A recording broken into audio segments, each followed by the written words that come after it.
นลมปันเดือน2เดือน3แทนนี่ยังมันเดือน4เดือน5อะไร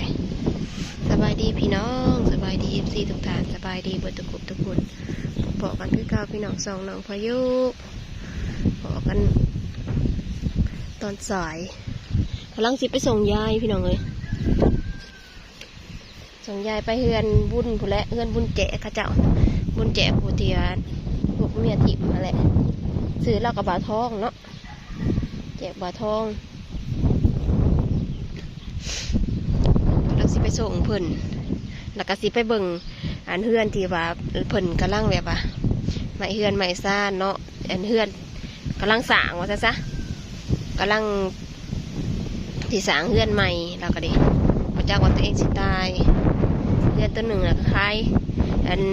ลูกสาวมาคล้ายแหนน้องสาวเล่าหันแหละการลูกสาวก็เอิ้นอ้าเนาะอ้ามาคล้ายให้อ้าว่าซะเครื่องไม้เครื่องยังเล็กยังหนักครบไปแล้วมีแต่ถาเห็ดอย่างเดียวไว้แล้วพอตัวเองถอนมาตายก่อนโมโหนี่แหละคนทำโมโหมือตายเนาะโอ้แต่มือเกิดมาจากมือตายที่ไปส่งเพิ่น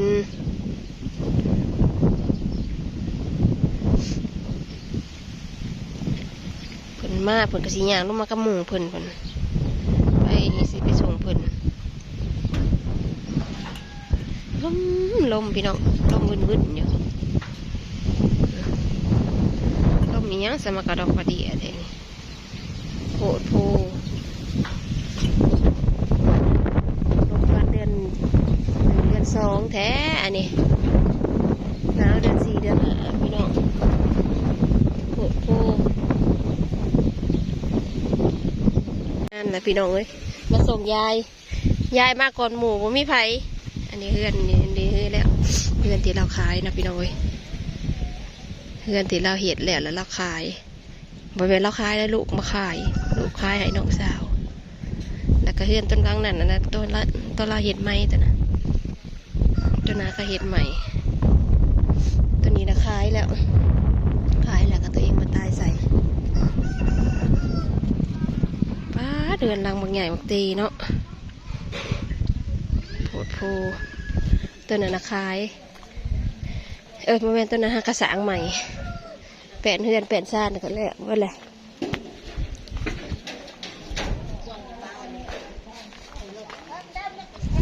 ยังล้างถ้วยล้างบ่วงพอดีเนี่ย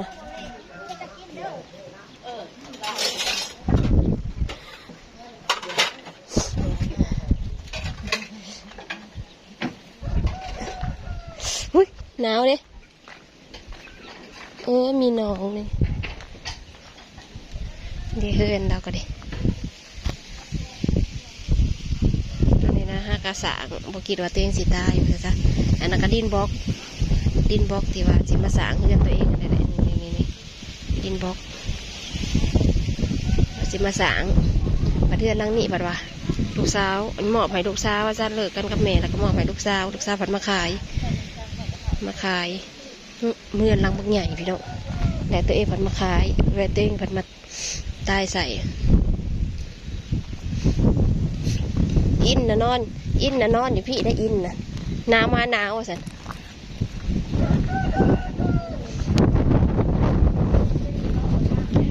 นอนอยู่พี่เพิ่น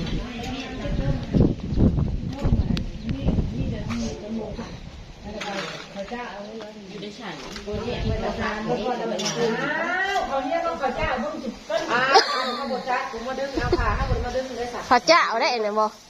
ข้าวเหนียวอันนี้คือใบเทิงผูจะมันลงบางใช้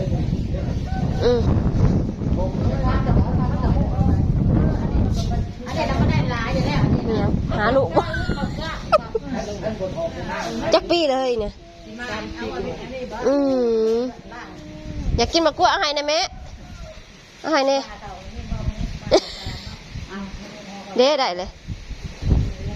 เอ็งไปใส่หาม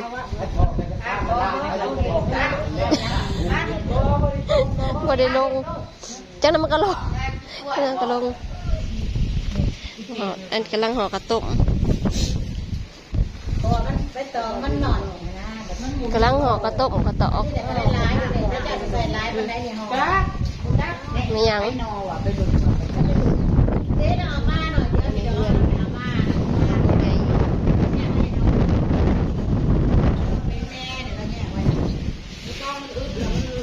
ี๋ยวเ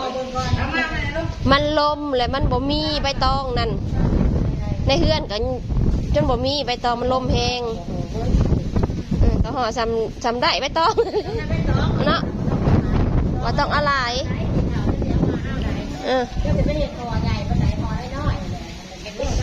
อันนั้นพอแปะเฮือนแล้วนะเล็กลานเหม็นเบิดถือว่าพอแล้วนะเนาะเฮือนเรานี่แล้วก็บอกขีดว่าราศีเนาะ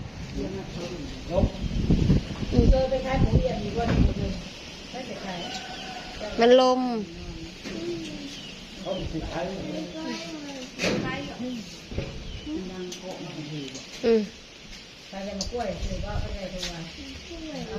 เขาต้มห่อเขาต้มมันกล้วยเนี่ยแซ่บนะ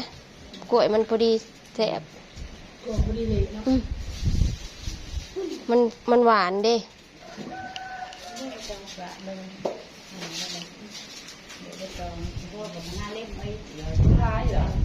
อยู่หน้าบ่มีบ่อยู่หน้าจ้ะ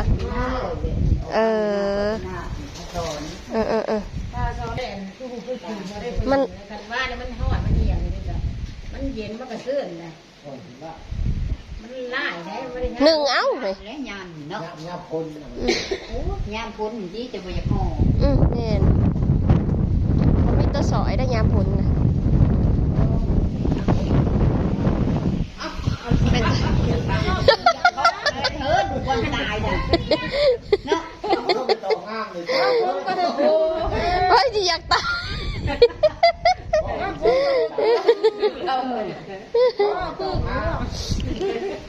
มันมาจากพ่อเอาแล้วไปนะ แม่นความมันก็บ่อยากเพาะคือว่า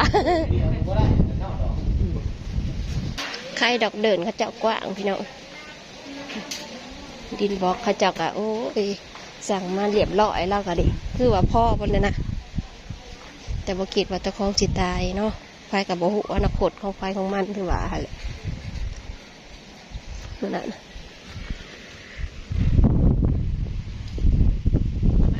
บ้านกำลังสิสร้างเล็กกับพ่อแล้วดินบล็อกนี่กับพ่อ